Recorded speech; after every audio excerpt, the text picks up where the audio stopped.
Hello everyone. आज का topic है अपना, देखिए, 10वीं और 12वीं के बाद आप टेक्निकल एजुकेशन में किस प्रकार से अपना कैरियर बना सकते हैं, उस बारे में आपको जानकारी देना है। ठीक है, तो 10वीं और 12वीं के बाद आप टेक्निकल एजुकेशन में कौन कौन से कोर्सेज कर सकते हैं या तकनीकी शिक्षा के द्वारा कौन कौन से आपके लिए कोर्स चलाए जाते हैं, इसके बारे में आपको बताने का उद्देश्य इस वीडियो को बनाना है।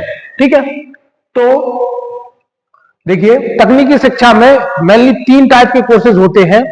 ठीक है, पहला आईटीआई। कौन सा? आईटीआई। आईटीआई आप किसी भी सरकारी संस्थान है, कोई भी सरकारी भी होते हैं और प्राइवेट भी होती है। तकनीकी शिक्षा में आईटीआई के कोर्सेज कराए जाते हैं, 2 साल के भी होते हैं और 1 साल के भी होते हैं कोर्सेज। ठीक है, इसमें डिफरेंट डिफरेंट ट्रेड्स चलती हैं। ठीक है, अलग अलग ट्रेड चलती हैं, जो कि इंजीनियरिंग वाली भी होती है और नॉन इंजीनियरिंग वाली भी होती है। इसको ट्रेड्स को मैं यदि आपको दिखाऊं, देखिए,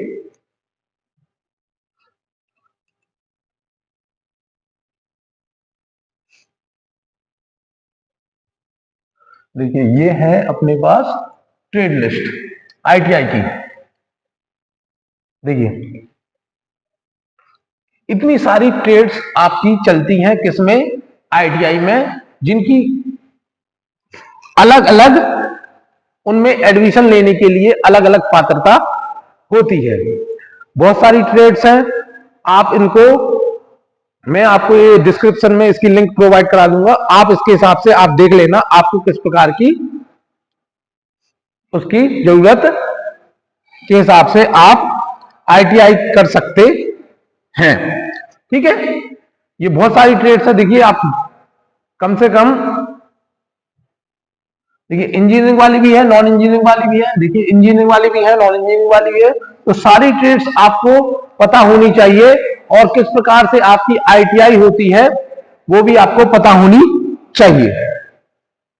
ठीक है, तो ये हो गया आपका आईटीआई। ठीक है, अब इसमें एडमिशन कैसे लेते हैं? आपकी माध्यमिक शिक्षा मंडल या फिर किसी भी मान्यता प्राप्त स्कूल से 8वीं, 10वीं और 12वीं पास होना चाहिए।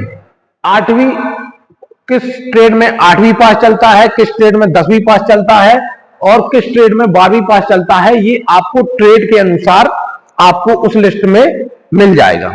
ठीक है, ये हो गई आईटीआई की बात। अब आते हैं अपन डिप्लोमा प्रोग्राम। ठीक है, आपके डिफरेंट डिफरेंट डिप्लोमा प्रोग्राम चलते हैं और इन ट्रेडों में डिप्लोमा आपका होता है, इनके अलावा भी होता है, लेकिन बेसिकली मेन जो है ये आपके डिप्लोमा प्रोग्राम के लिए इंजीनियरिंग की ये है। जैसे सिविल इंजीनियरिंग, जो आप कंस्ट्रक्शन का काम करते हैं, कंस्ट्रक्शन वाला काम करते हैं, उसमें सिविल इंजीनियरिंग की आवश्यकता होती है। कंप्यूटर इंजीनियरिंग, कंप्यूटर पे आप इंजीनियरिंग वाला काम कर सकते हैं। ठीक है, इलेक्ट्रिकल इंजीनियरिंग, जो आपकी वायरिंग आयरिंग, घर में वायरिंग डलती है, उसमें इंजीनियरिंग होती है। ठीक है, इंफॉर्मेशन टेक्नोलॉजी जो आईटी क्षेत्र में होता है। ठीक है, मैकेनिकल इंजीनियरिंग, मैकेनिकल इंजीनियरिंग आप किसी भी मशीन पे काम करना या फिर कोई भी वर्कशॉप में आपको इंजीनियरिंग की विधाएं में पारंगत कराता है। केमिकल इंजीनियरिंग, जो आपके केमिकल, डिफरेंट टाइप के केमिकल होते हैं, उनके बारे में इंजीनियरिंग होती है। आर्किटेक्चर असिस्टेंशिप, ठीक है, मतलब जो आपके भवन निर्माण होता है उसका आर्किटेक्चर बनाने में। ऑटोमोबाइल इंजीनियरिंग, जो आपकी गाड़ियां होती हैं उसमें आपको सिखाया जाता है। डिप्लोमा इन मैकाट्रॉनिक्स, ये मैकेनिकल और इलेक्ट्रॉनिक्स ब्रांच का मिक्सअप होता है, जो आपके इलेक्ट्रिक सर्किट कार वगैरह में यूज किए जाते हैं, वो है। Electronics and telecommunication, electronics and telecommunication जो आपका संचार होता है, टेलीफोन, मोबाइल, टीवी, ये इन सारी विधाओं में आपको इसमें पारंगत कराए जाते हैं। तो ये डिफरेंट डिफरेंट बेसिक कोर्स हैं जो आपके कराए जाते हैं काय में? डिप्लोमा में। ठीक है, अब देखिए, अब डिप्लोमा में एडमिशन कैसे लेते हैं। डिप्लोमा में एडमिशन देखिए, किसी भी 10वीं मान्यता प्राप्त स्कूल से 10वीं एवं 12वीं परीक्षा में उत्तीर्ण विद्यार्थियों को डिप्लोमा में प्रवेश दिया जाता है। ठीक है ना। डिप्लोमा में प्रवेश के लिए आपके शहर में अलग अलग इंजीनियरिंग कॉलेज और पॉलिटेक्निक कॉलेज होते हैं जहां पे आपको डिप्लोमा प्रोग्राम कराया जाता है। ठीक है, अब चलते हैं 12वीं।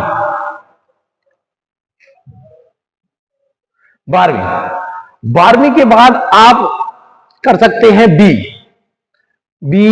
बीटेक और बी लेटरल एंट्री। ठीक है, इसमें आपके प्राइवेट कॉलेज भी होते हैं और गवर्नमेंट कॉलेज भी होते हैं। ठीक है, प्राइवेट कॉलेज भी होते हैं और गवर्नमेंट कॉलेज। इंजीनियरिंग कॉलेज जो होते हैं आपके, वहां पे आपको बी प्रोग्राम कराया जाता है। जो ब्रांच आपने डिप्लोमा में देखी है उन्हीं ब्रांचों में आपको इंजीनियरिंग प्रोग्राम कराया जाता है। ठीक है, बी इन लेटरल एंट्री। ठीक है, बी इन लेटरल एंट्री। तो लेटरल एंट्री में बी का जो प्रोग्राम होता है वो आपका होता है डिप्लोमा से आप जब बी करने जाते हैं। यदि आपने किसी कोर्स में डिप्लोमा किया है तो डायरेक्ट आपको सेकेंड ईयर में एडमिशन मिल जाता है। ठीक है, डायरेक्ट आपको क्या में सेकेंड ईयर में एडमिशन मिलता है यदि आप डिप्लोमा करके बी करने जाते हैं। अब बी करने के लिए आपको क्या करना पड़ता है। बी करने के लिए आपको देना पड़ता है JEE exam, JEE exam, joint entrance exam. ठीक है, जेई दो उसमें होता है, दो फेजेस में होता है। एक होता है जेई मेंस और एक होता है जेई एडवांस। जेई मेंस में आपको 12वीं आपकी मैथ से होनी चाहिए। ठीक है, 12वीं जो होती है वो आपकी मैथ से होनी चाहिए और मिनिमम 50% आपके मार्क्स होने चाहिए, तब आप जेई मेंस एग्जाम में बैठ सकते हैं। यदि आप जेई मेंस एग्जाम देते हैं तो आपको जो आपके एरिया के मतलब आपके शहर के जो इंजीनियरिंग कॉलेजेस है या फिर एमपी के जो भी इंजीनियरिंग कॉलेजेस है वो आपको मिलते हैं। ठीक है, जेई मेंस के द्वारा। अब आते हैं जेई एडवांस, जेई मेंस। ठीक है, ये हो गया जेई मेंस। अब आ रहा है जेई एडवांस, उसी का दूसरा फेज है जिसमें जेई मेंस पास 20% स्टूडेंट ही सिर्फ वहां पे जेई एडवांस के एग्जाम में बैठते हैं, जिनको अपनी भारत के प्रतिष्ठित आईआईटी संस्थान एवं कुछ एनआईटीज है जो अच्छे एनआईटीज हैं उनमें प्रवेश दिया जाता है इंजीनियरिंग के लिए।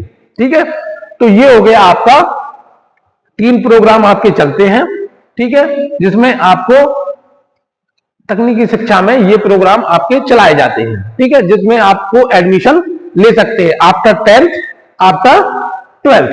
सबकी एलिजिबिलिटी कंडीशन मैंने बता दी है, आप किसके बाद में किसके चूज कर सकते हैं। ठीक है, अब हमें तकनीकी शिक्षा में क्यों प्रवेश लेना चाहिए। ठीक है, तकनीकी शिक्षा में हमें प्रवेश क्यों लेना चाहिए, अदर मतलब बीएससी बीए के मतलब उसके अनुसार। ठीक है, तो उसमें हमें क्या एडवांटेजेस मिलते हैं जो हम तकनीकी शिक्षा में एडमिशन लेंगे। ठीक है, पहला तो आता है एटीट्यूड।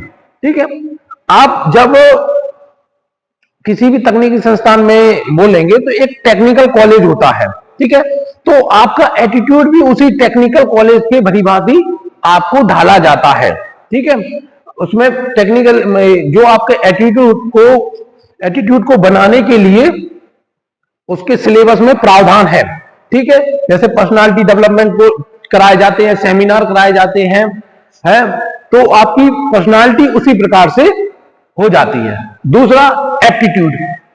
एप्टीट्यूड यदि आप बीए बीएससी करते हैं तो यदि आप बीए बीएससी करते हैं तो जनरली आपका जो मैथ्स वाला पोर्शन होता है ना, तर्क शक्ति वाला पोर्शन होता है, वो थोड़ा सा कमजोर पड़ जाता है। ठीक है, मैं ये नहीं बोल रहा कि कमजोर पड़ ही जाता है, वो तो बच्चे बच्चे पे डिपेंड करता है। लेकिन अगर आप थ्रू आउट जैसे ही आप 3 साल का डिप्लोमा करते हैं या 4 साल की बीई करते हैं तो आपका रेगुलरली और आप उन सब्जेक्ट के टच में रहते हैं और आपको ये पता है कि यदि आप आज कोई भी कॉम्पिटिटिव एग्जाम देते हैं तो आपको एप्टीट्यूड की जरूरत पड़ती ही पड़ती है। तो वो आपका टेक्निकल एजुकेशन में वो आपका थ्रू आउट ईयर चलता रहता है, हमेशा आप उसके टच में रहते हैं, तो आपका एप्टीट्यूड अच्छा हो जाता है। तीसरा, कम्युनिकेशन स्किल। ठीक है, कम्युनिकेशन स्किल आपको अपने विचारों को कैसे रखना है। जब आपको सेमिनार परफॉर्म कराए जाते हैं, पर्सनालिटी डेवलपमेंट प्रोग्राम कराया जाता है, तो आपकी 1-to-1 कन्वर्सेशन करवाया जाता है और आपकी कम्युनिकेशन में भी इंप्रोवाइजेशन होता है। ठीक है, सबसे इंपॉर्टेंट है टेक्नोलॉजी फेमिलियर। ठीक है, तो जब भी आप किसी भी इंजीनियरिंग संस्थान में आप एडमिशन लेते हैं तो आपको टेक्नोलॉजी के बिल्कुल फेमिलियर करा दिया जाता है कि आप भाई जैसी टेक्नोलॉजी आ रही है उसी हिसाब से आप ढले। तो इससे क्या होगा कि यदि आप टेक्नोलॉजी में पीछे नहीं रहेंगे, है ना, तो ये तो बात हो गई आपकी किसकी, टेक्निकल एजुकेशन को चूज करने की। ठीक है, अब चूंकि ये तो एक आपको ये बता दिया कि भैया तकनीकी शिक्षा में कौन कौन से कोर्सेज चलते हैं और क्या क्या आपको पढ़ाया जाता है और किस प्रकार से आपको वो एडवांटेजेस हैं। ठीक है, क्योंकि मैं पॉलिटेक्निक कॉलेज में लेक्चरर हूं और पॉलिटेक्निक कॉलेज दमोह में दमोह का प्रचार करने के लिए ये वीडियो बनाया जा रहा है। देखिए, तो आपकी संस्था में यदि आप दमोह शहर की बात करें, दमोह शहर की बात करते हैं, ठीक है, दमोह शहर की बात करते हैं, तो आपके यहां एक गवर्नमेंट पॉलिटेक्निक कॉलेज है। ठीक है, दमोह शहर की बात करें तो आपके पूरे दमोह शहर में एक गवर्नमेंट पॉलिटेक्निक कॉलेज है। ठीक है, तो उसी के बारे में आज मैं आपको बताऊंगा कि किस प्रकार आप उसमें एडमिशन ले सकते हैं और क्या क्या हमारे यहाँ फैसिलिटी दी जाती है और क्या क्या हमारे यहाँ सारे अरेंजमेंट हैं। देखिए, पहला, ये हमारा कैंपस है पूरा। ठीक है, 40 एकड़ में पूरा कैंपस फैला हुआ है। आपको ये कॉलेज जबलपुर रोड पे, जब जबलपुर नाका पहुंचते हैं, जबलपुर जाते हैं, तो जबलपुर नाका पे आपको हमारा कॉलेज पॉलिटेक्निक कॉलेज दमोह मिल जाएगा। ठीक है, यहाँ पे हमारे पास देखिए बहुत बड़ा 40 एकड़ का कैंपस है ना, पूरे कैंपस उसमें फैला हुआ है ना। देखें, ब्रांचेस, अब देखिए मैंने आपको डिप्लोमा प्रोग्राम में ब्रांचेस बताई हैं कि बहुत सारी ब्रांचेस होती हैं, लेकिन वो किन्हीं कॉलेज में चलती है। हमारे डिप्लोमा है जो हमारा पॉलिटेक्निक कॉलेज दमोह का पॉलिटेक्निक कॉलेज है, हमारे यहाँ ये 5 ब्रांचेस चलती हैं। Computer science engineering, mechanical engineering, civil engineering, electronics engineering, electrical engineering, electronics and telecommunication and electrical engineering, ये 5 ब्रांच हमारे यहाँ संचालित है। आप इनमें एडमिशन ले सकते हैं। ठीक है, मैंने आपको बता दिया है। देखिए, कंप्यूटर साइंस इंजीनियरिंग में आप कंप्यूटर पे स्टडी करते हैं और इसमें आप प्रोग्राम बनाना, कंप्यूटर पे कैसे ऑपरेट करता है, कंप्यूटर में क्या क्या पार्ट्स होते हैं, सारी चीजें कंप्यूटर के बारे में आपको बताई जाएंगी। ठीक है, मैकेनिकल इंजीनियरिंग में आपको मशीन किस प्रकार से चलाते हैं, मशीन में क्या क्या कंपोनेंट होते हैं, और भी वर्कशॉप में आप क्या क्या सीख सकते हैं, जो आप नॉर्मल मैकेनिकल वर्क्स होते हैं वो सब आ जाते हैं। सिविल इंजीनियरिंग में देखिए आपको बहुत सारी चीजें सिखाई जाती हैं। सिविल इंजीनियरिंग में आप देखिए जो कंस्ट्रक्शन होता है, कंस्ट्रक्शन वर्क कैसे होता है, क्या क्या मटेरियल आप चूज करते हैं एक कंस्ट्रक्शन करने के लिए, तो ये सारी चीजें आपको सिविल इंजीनियरिंग में सिखाई जाती हैं। इलेक्ट्रॉनिक्स इंजीनियरिंग में मेनली जो इलेक्ट्रॉनिक्स एंड टेलीकम्युनिकेशन है। ठीक है, इलेक्ट्रॉनिक्स एंड टेलीकम्युनिकेशन में मेनली आपको संचार की चीजों पे आपको उपकरण और रिपेयरिंग सिखाई जाती है ना। इलेक्ट्रिकल इंजीनियरिंग से आप समझ सकते हैं कि जो भी इलेक्ट्रिकल कंपोनेंट होते हैं उनको सिखाया जाता है, और घर में जो इलेक्ट्रिक वायरिंग होती है उनको किस प्रकार से किया जाता है, ये सारी चीजें आपको इलेक्ट्रिकल इंजीनियरिंग में सिखाई जाती है। ठीक है, ये देखिए वही बताया गया है कि किस प्रकार से इसमें जॉब करते हैं। अब जब आपने कंप्यूटर साइंस इंजीनियरिंग पढ़ ली, तो कंप्यूटर साइंस इंजीनियरिंग में क्या क्या जॉब मिलती है आपको। ठीक है। तो बहुत सारी कंपनियां होती हैं, बाहर की कंपनियां हैं जैसे टीसीएस है ना, विप्रो है, तो इन सारी कंपनियों में आपको जॉब मिल जाती है ना। कंप्यूटर साइंस में ये सारी जॉब के ऑप्शन आपके पास है। देखिए, high job demanding, extensive range of career. तो मेनली जो कंप्यूटर साइंस ब्रांच है, इसका उपयोग आप बहुत सारी कंपनियों में इसका उपयोग किया जाता है, जैसे यूट्यूब हुआ, यूट्यूब है ना। तो कंप्यूटर के बारे में यदि आपको नॉलेज होगा तो आप उस पर भी परफॉर्म कर पाएंगे। अगली ब्रांच है अपनी कंप्यूटर साइंस इंजीनियरिंग चल रही है मैकेनिकल इंजीनियरिंग। ठीक है। अब देखिए, मैकेनिकल इंजीनियरिंग एक वर्सेटाइल ब्रांच है। ठीक है, क्योंकि देखिए मैकेनिकल इंजीनियरिंग में यदि आप डिप्लोमा कर लेंगे तो बहुत सारी क्लासेस, बहुत सारी वर्कशॉप रहती हैं, जो आप डोमेस्टिक वर्क्स भी रहते हैं। वर्सेटाइल का स्किल मतलब यही है कि हर जगह इसका इस्तेमाल किया जाता है। ठीक है, यदि आप किसी इंडस्ट्री में चले जाएंगे तो वहां पे आपको प्रॉब्लम सॉल्विंग एबिलिटीज आप डेवलप करेंगे, क्योंकि आप एक इंडस्ट्री में वर्क करेंगे तो डिफरेंट डिफरेंट कंडीशन आपके सामने आती है। ठीक है, बहुत सारी जॉब के ऑप्शन तो बहुत सारे हैं मैकेनिकल में। आपकी गवर्नमेंट जॉब भी निकलती है, बहुत सारे पीएसयूज रहते हैं, पब्लिक सेक्टर यूनिट जैसे एनटीपीसी, ओएनजीसी और बेल गेल, ये सारे ऑप्शन आपके पास खुले हुए हैं। और इसमें JE junior engineer, railway junior engineer का एग्जाम होता है, बहुत सारे एग्जाम होते हैं जिसमें आप अप्लाई कर सकते हैं। ठीक है, अब देखिए मैकेनिकल इंजीनियरिंग तो ये हो गया आपका।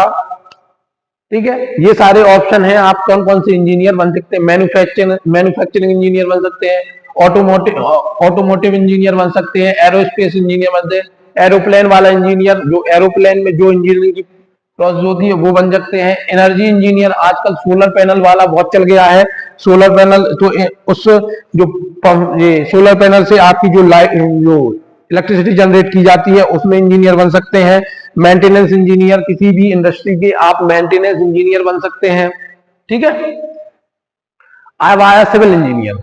ठीक है, सिविल इंजीनियरिंग में देखिए आप मेनली जो आपका काम रहेगा वो कंस्ट्रक्शन का काम रहेगा। कंस्ट्रक्शन डिजाइन, कंसल्टेंसी भी हो सकते हैं, ठेकेदारी, नॉर्मल जो आप लोकल भाषा में बोले ठेकेदारी का काम आप शुरू कर सकते हैं डिप्लोमा प्रोग्राम करा के। ठीक है, डिप्लोमा करके आप ठेकेदारी का काम भी शुरू कर सकते हैं। देखिए, इसमें structure engineering, construction project manager, urban planner, geotechnical engineer, civil services, public sector. तो जिस प्रकार से भेल गेल सेल, ये महारत्न कंपनियां हैं, इनमें भी आप अप्लाई कर सकते हैं सिविल इंजीनियरिंग ब्रांच के थ्रू। ये गवर्नमेंट ऑप्शन है आपके पास। प्राइवेट ऑप्शन आपके, जैसे आप स्ट्रक्चर इंजीनियर बन सकते, कंस्ट्रक्शन प्रोजेक्ट मैनेजर जो आप ठेकेदारी बोलते हैं ना, वो बन सकते हैं। तो ये सारे ऑप्शन आपके सिविल इंजीनियरिंग करने के बाद आपको मिल जाते हैं। ठीक है, इलेक्ट्रॉनिक्स एंड टेलीकम्युनिकेशन इंजीनियरिंग। ठीक है, तो इलेक्ट्रॉनिक्स एंड टेलीकम्युनिकेशन का आजकल बहुत पोटेंशियल है। ठीक है, इलेक्ट्रॉनिक्स एंड टेलीकम्युनिकेशन का, और सोसाइटी में इलेक्ट्रॉनिक्स गैजेट बहुत सारे यूज किए जा रहे हैं, है ना। आप खुद देखते हैं, जैसे मोबाइल हुआ, टीवी हुआ, है ना, और भी बहुत सारे छोटे छोटे उपकरण आ रहे हैं, वो सारे इलेक्ट्रॉनिक्स उपकरण आ रहे हैं, क्योंकि इलेक्ट्रॉनिक्स कॉम्पैक्ट साइज होती है और काम ज्यादा आते हैं। तो इलेक्ट्रॉनिक्स का यूज बहुत सारा है। देखिए, इसमें आप इलेक्ट्रॉनिक्स इंजीनियर बन सकते हैं, टेलीकम्युनिकेशन इंजीनियर बन सकते हैं, एम्बेडेड सिस्टम इंजीनियर बन सकते हैं, हार्डवेयर डिजाइन इंजीनियर बन सकते हैं, कंट्रोल सिस्टम इंजीनियर बन सकते हैं, नेटवर्क इंजीनियर बन सकते हैं। तो देखिए, इस प्रकार से आपकी जो एक चिप होती है, उस चिप में छोटे छोटे आपके कंपोनेंट लगे रहते हैं। तो उन्हीं कंपोनेंटों के बारे में आपको पढ़ाया जाता है, और आप उनको रिपेयर करना, उनको सीखना, उनको समझना, सब कुछ आप सीख सकते हैं, और कैसे उसको डिजाइन किया जा सकता है। तो ये सारी चीजें आप इलेक्ट्रॉनिक्स इंजीनियरिंग में सीखते हैं। और देखिए, आजकल इलेक्ट्रॉनिक्स की बहुत डिमांड है ना, हर जगह। आज जैसे आप ये जियो फाइबर का ही एग्जाम ले लीजिए, तो अभी रिसेंटली हमारे यहाँ जियो फाइबर की कंपनी आई थी, उसमें बच्चों की डिमांड थी, लेकिन बच्चे ही उपलब्ध नहीं थे, है ना, संस्था में। ठीक है, तो जियो फाइबर जैसी कंपनियों का आप एडमिशन, मतलब जियो फाइबर जैसी कंपनियों में आप परफॉर्म अच्छा कर सकते हैं एज अ इलेक्ट्रॉनिक इंजीनियर। ठीक है, इलेक्ट्रिकल इंजीनियर। ठीक है, ये सारे आपके स्कोप है किसके, ये बेनिफिट्स हैं आपके इलेक्ट्रिकल इंजीनियरिंग पढ़ने के। ठीक है, अब कर क्या सकते हैं, देखिए इलेक्ट्रिकल इंजीनियर बन सकते हैं, पावर इंजीनियर बनते हैं, कंट्रोल सिस्टम इंजीनियरिंग बनते हैं।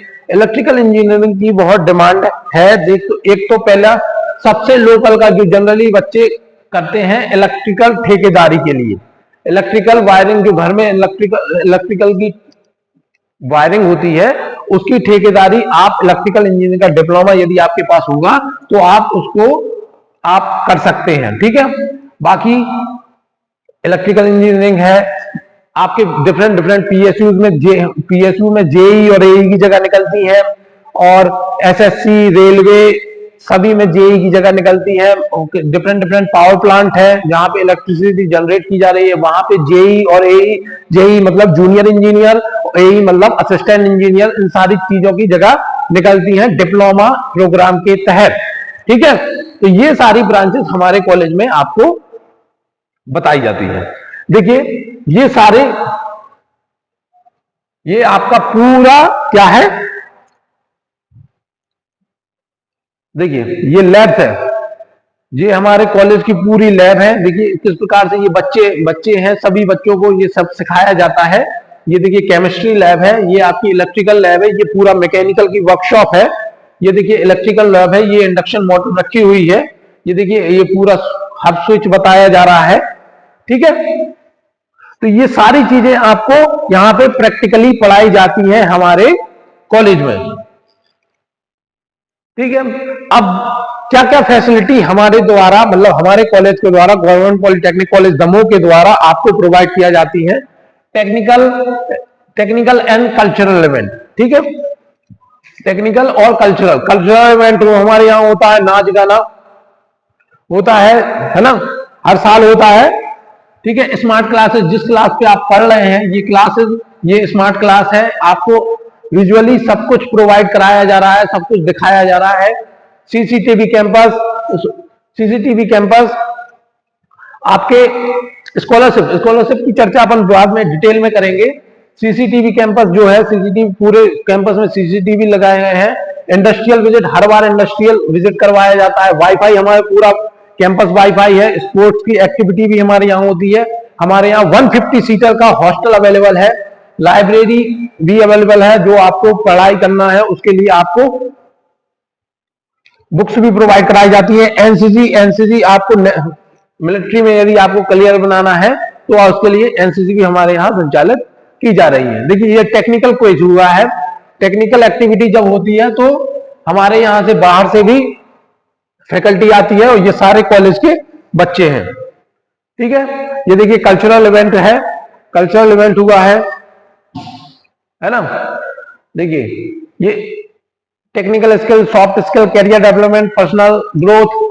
ठीक है, जो एटीट्यूड की बात हुई थी वो इस प्रकार से एटीट्यूड आपका बनाया जाता है। यहाँ पे हमारे बाहर से फैकल्टी आते हैं, आपको डिफरेंट डिफरेंट जानकारियां प्रोवाइड कराते हैं सेमिनार के थ्रू।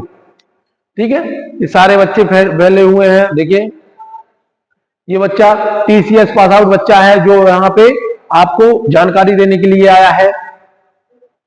ठीक है, स्कॉलरशिप। अब ये सारी चीजें तो हमने बहुत सारी समझ ली। ठीक है, कि क्या होता है, कैसा क्या होता है। मेन चीज है स्कॉलरशिप। आपको हर प्रकार की स्कॉलरशिप दी जाती है। देखिए प्रधानमंत्री जन कल्याण योजना, ठीक है, जिसे आप संबल कार्ड बोलते हैं। ठीक है, तो ये मेनली जो जनरल वाले बच्चे रहते हैं, जनरल वाले सभी के लिए रहती है, लेकिन जनरल वालों को इनका लाभ दिया जाता है। ठीक है, तो जनरल वालों को इनका लाभ जब दिया जाता है तो आपको जो फीस है, फीस संस्था में प्रवेश लेने की फीस वो लगती है 10,395। और यदि आपके पास संबल कार्ड है तो आपको सिर्फ 10,000 फीस माफ हो जाएगी आपकी, और सिर्फ 395 फीस आपकी लगेगी।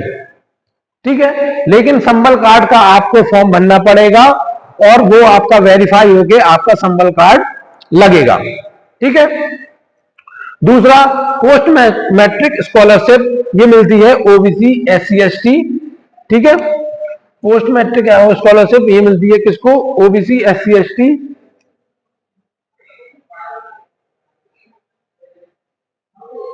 ठीक है, SC ST डिपार्टमेंट में। ठीक है, तो इसमें क्या होता है, देखिए जो ओबीसी के बच्चे होते हैं, ओबीसी के बच्चों को 10,395 फीस तो लगती है, लेकिन जब उनको स्कॉलरशिप मिलती है तो स्कॉलरशिप उनको मिलती है 13,000 रुपए।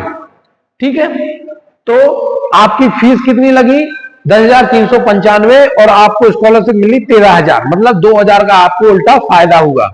ठीक है, ये आपको यहां पे एडमिशन लेने पे ये सारी स्कॉलरशिप्स आपको दी जाती हैं। एससी एसटी को एट द एडमिशन टाइम सिर्फ 395 रुपए लगती है, और 12,000 रुपए फीस आपकी जो है वो आपके अकाउंट में डिपॉजिट होती है। तो उसमें क्या होता है, जो आपको 10,000 रुपए ट्यूशन फीस है वो आपको बाद में भरनी पड़ती है। तो ये सारी स्कॉलरशिप आपको दी जाती है ना।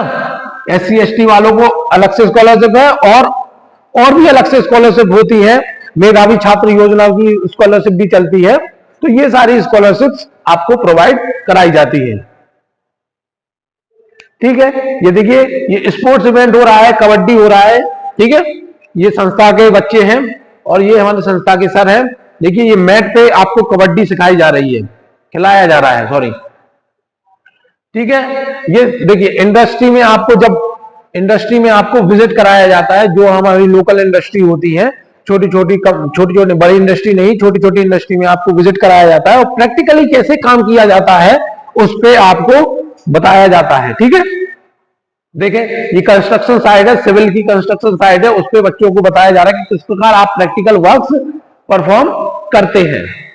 ठीक है, ये देखिए ये कंप्यूटर साइंस की प्रैक्टिकल लैब है और सिविल की दोनों की प्रैक्टिकल लैब चल रही है। ठीक है, वाईफाई फैसिलिटी है, वाईफाई फैसिलिटी आपको सभी बच्चों को भी दी जाती है, और पूरा कैंपस हमारा क्या वाईफाई से संचालित होता है। देखिए स्पोर्ट्स इवेंट, ये सारे स्पोर्ट्स इवेंट हमारे यहाँ होती है, फील्ड हॉकी नहीं होता है ना, बाकी सारे फील्ड हॉकी और टेनिस, ये सारे इवेंट बस नहीं होते हैं, बाकी सारे इवेंट आपके होते हैं। देखिए इस प्रकार से हैंड रेसलिंग चल रहा है, ये एथलेटिक्स में आता है हैंड रेसलिंग। ठीक है, तो इस प्रकार से ये आपका देखिए ये सारे स्पोर्ट्स इवेंट चल रहे हैं। देखिए वॉलीबॉल चल रहा है, गोला फेंक चल रहा है, ये पुशअप चल रहे हैं, है ना, ग्रुप फोटो है सभी बच्चों की।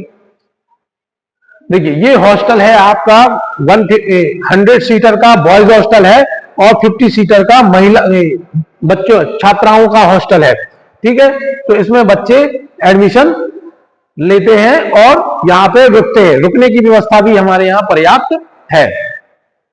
ठीक है, लाइब्रेरी जो भी आपको बुक चाहिए हो वो आपको बुक यहाँ पे मिल जाएगी, आपको अवेलेबल करा दी जाती है।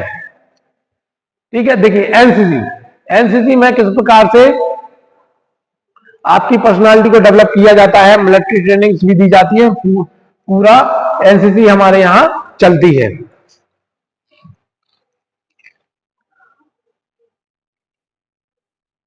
ठीक है, SC ST की अलग से स्टेशनरी भी प्रोवाइड की जाती है, जो बच्चे SC ST में आते हैं उनको अलग से स्टेशनरी भी आपको दी जाती है। प्लेसमेंट, अब भैया अब ये सारी बातें तो ठीक हो गई, चलो हमने पढ़ लिया, कंप्लीट हो गया डिप्लोमा, फिर उसके बाद क्या, तो उसके बाद हमारा प्लेसमेंट सेल जो होता है वो आपको किसी भी कंपनी में प्लेस कराने की जवाबदारी रखता है। ठीक है, तो आप यदि पास हो गए हैं, अच्छे मार्क्स से पास हो गए हैं, आपका पॉइंटर ठीक ठाक है, तो हमारे यहाँ डिफरेंट डिफरेंट कंपनियां बुलाई जाती हैं थ्रू टीपीओ डिपार्टमेंट, और आपको यहां से पास आउट होने के बाद आपको 10 से 20,000 के बीच में आपको जॉब प्रोवाइड करा दी जाती है कॉलेज से ही, जैसे ही कॉलेज से पास आउट होते हैं। और भी बहुत सारी एक्टिविटी थ्रू आउट ईयर चलती रहती हैं, जिसमें आपको ये स्किल सिखाई जाती है कि कैसे आपको इंटरव्यू देना है, कैसे आपको इंटरव्यू परफॉर्म करना है, किस प्रकार से आपको अपना प्रेजेंटेशन देना है। तो ये सारी चीजें हमारे टीपीओ डिपार्टमेंट के द्वारा आपको सिखाई जाती हैं और प्लेसमेंट कराए जाते हैं।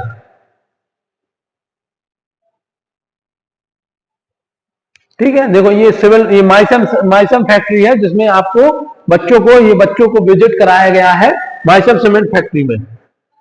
ठीक है, ये बच्चा एलुमनी है, हमारे यहाँ का टीसीएस पास आउट है। ठीक है, तो ये इस प्रकार से आपका क्या था, पूरा हमारे कॉलेज गवर्नमेंट पॉलिटेक्निक कॉलेज की जानकारी थी। अब देखिए ये हमारा एक पोस्टर है। ठीक है, ये पोस्टर है, ये पोस्टर आपके संस्था के, आपके जो भी स्कूल हम विजिट कर रहे हैं उसके बाहर एक पोस्टर आपको चिपका दिया जाएगा।